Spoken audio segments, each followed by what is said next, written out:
అందరికీ నమస్తే అండి. ఇప్పుడు దేశవ్యాప్తంగా జరుగుతున్న ఒక పెద్ద చర్చ జమిలి ఎన్నికలు.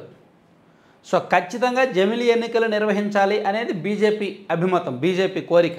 వరుసగా 3 సార్లు వాళ్ళ అధికారంలోకి వచ్చేసరికి వాళ్ళ అధికారాన్ని నిలబెట్టుకోవాలంటే, దేశం మీద పొలిటికల్గా పట్టుండాలంటే, రాష్ట్రాల మీద పట్టుండాలంటే జమిలి ఎన్నికలు సరైన మార్గం అని బీజేపీ పెద్దలు భావిస్తున్నారు. దానికి సంబంధించి రాజ్యాంగ సవరణలు చేయాల్సి ఉంది. వాళ్ళకి పార్లమెంటులోనూ అంటే ఉభయ సభల్లో కూడా వాళ్ళకి బలం లేకపోయినా బిల్లులు తీసుకొచ్చారు.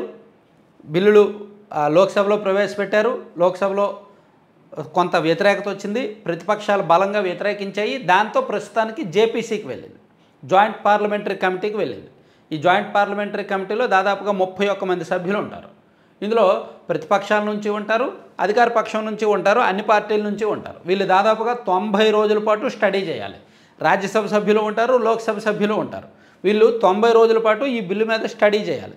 పాజిటివ్స్ ఏంటి, నెగిటివ్స్ ఏంటి, సాధ్యాసాధ్యాలు ఏంటి, ఉండాలా వద్దా, ఓవరాల్గా రకరకాల అభిప్రాయాలు తీసుకొని వీళ్ళు ఒక ఫైనల్ రిపోర్ట్ ఒకటి ఇస్తారనమాట. సో ఈ జేపీసీ ఇచ్చిన రిపోర్ట్ ఆధారంగా తదుపరి చర్యలు ఉంటాయి. సో అయితే దీని మీద ఒక కీలకమైన చర్చ మనకి వినిపిస్తోంది. ప్రతిపక్షాలు దీన్ని తీవ్రంగా వ్యతిరేకిస్తున్నాయి, జమిలి బిల్లుని.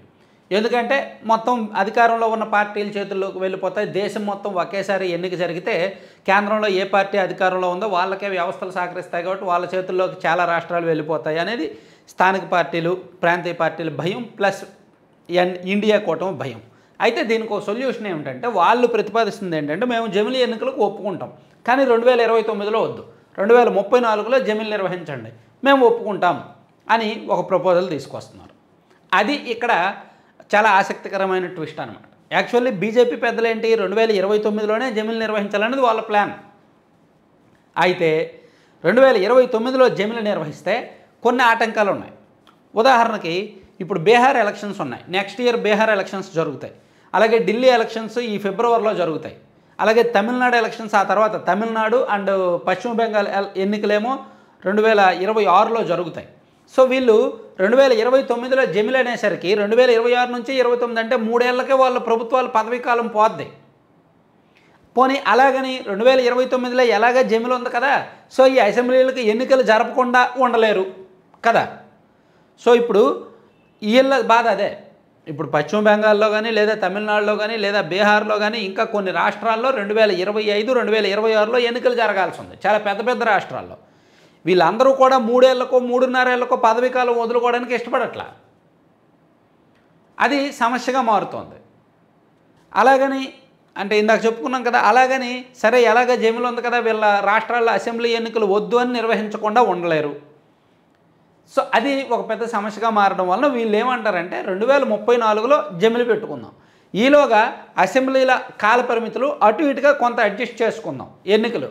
సో 2034 నాటికి అన్ని రాష్ట్రాలు కూడా ప్రిపేర్ అయిపోయి ఉంటాయి. సో అప్పుడు అంటే ఆ మెలుకు పెట్టడానికి, ప్రతిపక్షాలు ఆ మెలుకు పెట్టడానికి కూడా ఒక కీలకమైన కారణం ఉంది. వచ్చే పార్లమెంట్ ఎన్నికల్లో అంటే 2029లో జరిగే లోక్సభ ఎన్నికల్లో మేబీ బీజేపీ ఓడిపోద్దేమో, కేంద్రంలో బీజేపీ ఓడిపోయి ఇండియా కూటమి అధికారంలోకి వస్తుందేమో. అలా వస్తే అప్పుడు 2034లో జమిలి పెడితే కేంద్రంలో అధికారంలో ఉన్న కూటమికే లాభం కదా అనే ఆలోచన, అంటే వాళ్ళ స్వార్థం కూడా వాళ్ళకు ఉంది. సో దీనికి బీజేపీ వాళ్ళు ఎందుకు ఒప్పుకుంటారు? బీజేపీ వాళ్ళు ఖచ్చితమైన టార్గెట్ ఏంటంటే, వచ్చే లోక్సభ ఎన్నికలకి నాటికే అన్ని రాష్ట్రాల అసెంబ్లీలకు కూడా ఎన్నికలు జరగాలనేది వాళ్ళ ఖచ్చితమైన టార్గెట్. అవసరమైతే ఒక 6 నెలల తర్వాత, అంటే 2029 మే నెలలో జరగాల్సిన దాన్ని 2029 డిసెంబర్లోనో నవంబర్లోనో జరిపించడం వరకు ఓకే, బీజేపీ వాళ్ళకు ఓకే. అంతే తప్ప 5 ఏళ్ళ తర్వాత 2034లో జరిపిద్దామంటే వాళ్ళు ఒప్పుకోవట్లా. అయితే స్థానిక సంస్థల ఎన్నికలకు మాత్రం ఒప్పుకుంటున్నారు. సో ఇక్కడ కొంత చర్చ, భిన్నమైన చర్చ జరుగుతుంది అన్నమాట. అయితే ఈ జేపీసీ వాళ్ళు ఇచ్చిన రిపోర్ట్ ఆధారంగా నెక్స్ట్ యాక్షన్స్ ఉంటాయి. ఒకటి మాత్రం నిజం, ఈ బీజేపీ వాళ్ళ వ్యూహాలు అయితే పారలేదు.